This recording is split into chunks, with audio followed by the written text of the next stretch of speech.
Halo guys, selamat datang di video pertamaku. Sebelumnya terima kasih yang sudah menonton video ini, yang sudah mau memutar video ini. Di video kali ini aku akan ngajak kalian untuk bahas tentang kreatif dan innovative thinking. Apa sih kreatif itu pertama, kedua apa sih innovative thinking itu.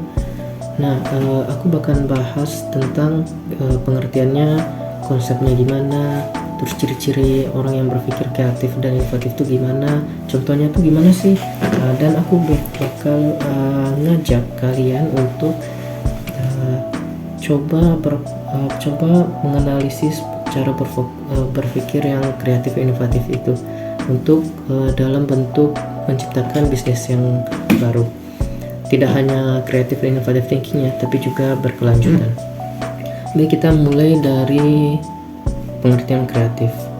Creative thinking itu adalah kemampuan kita untuk menghasilkan ide-ide yang baru yang berasal dari pengetahuan yang sudah kita dapatkan sebelumnya.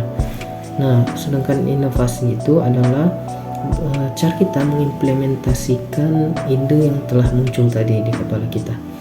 Konsep utamanya tuh kayak gini.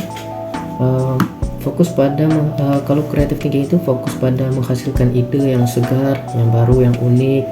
Biasanya seringkali itu dari brainstorming, imajinasi, atau mungkin pendekatan yang biasa disebut thinking outside the box, atau berpikir dengan cara yang tidak biasa gitu.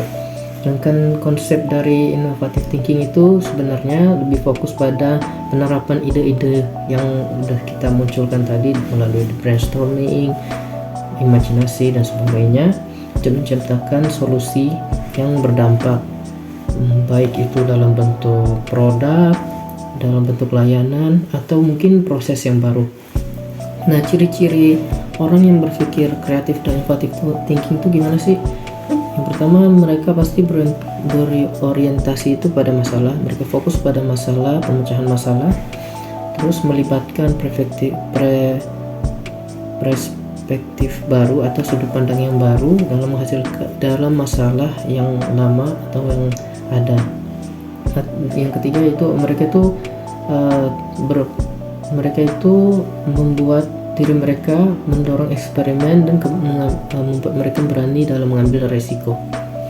Itu mungkin itu ciri-ciri dari orang-orang yang berpikir kreatif dan innovative thinking yang bisa saya sampaikan di video ini. Contohnya bisa mungkin begini, kita itu mengembangkan aplikasi yang menghubungkan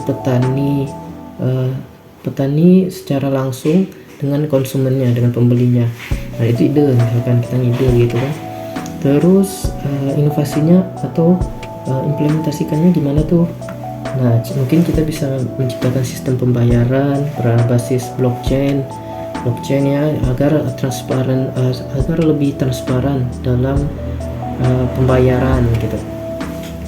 Terus kita sekarang coba untuk menghasilkan bisnis atau solusi dari masalah yang ada di lingkungan, bisnis yang tidak hanya kreatif dan inovatif tapi juga berkelanjutan. Yang pertama kita butuh menganalisa ya. Pertama kita analisa masalah apa ini yang kita mau selesaikan. Misalkan gini, apa tantangan yang akan dihadapi pasar? Misalkan banyak sekali plastik yang mencemari lingkungan, misalkan gitu.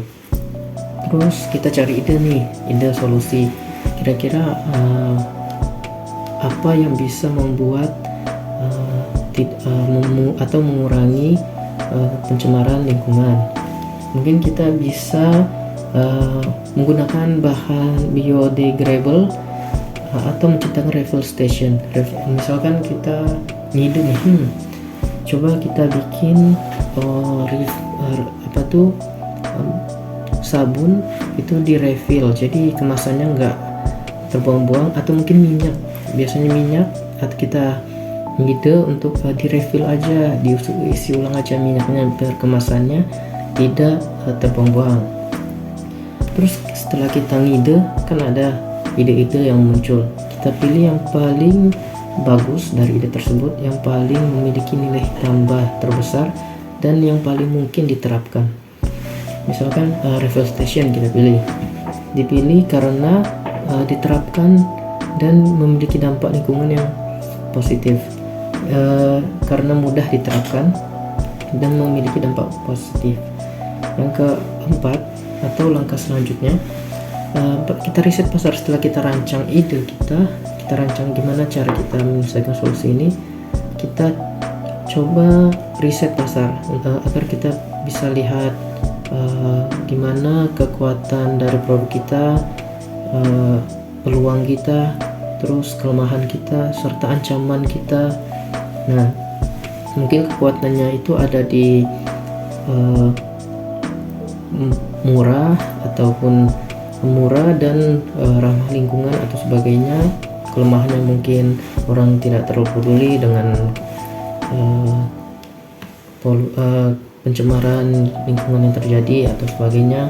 Terus peluang misalkan tren negara itu mendukung semua usaha yang ramah lingkungan dan sebagainya. Terus atau ancaman, misalkan ada produk-produk atau alternatif lain yang lebih kuat daya tariknya dibanding produk kita. Yang terakhir yaitu kita coba bikin. Setelah kita analisis pasar dan kita rasa bagus, bisa, kita coba bikin, kita coba jual, terus kita lihat apa kekurangan kita perbaiki, coba lagi, perbaiki, coba lagi. Nah, mungkin itu aja yang bisa aku sampaikan di video kali ini. Terima kasih yang sudah menonton. Mudah-mudahan video ini bermanfaat untuk kalian dan untukku. Serta jangan lupa subscribe, like, mungkin di share jika kalian merasa ada teman kalian atau orang yang kalian kenal butuh informasi ini. Mungkin sekian dari saya, terima kasih, sampai jumpa.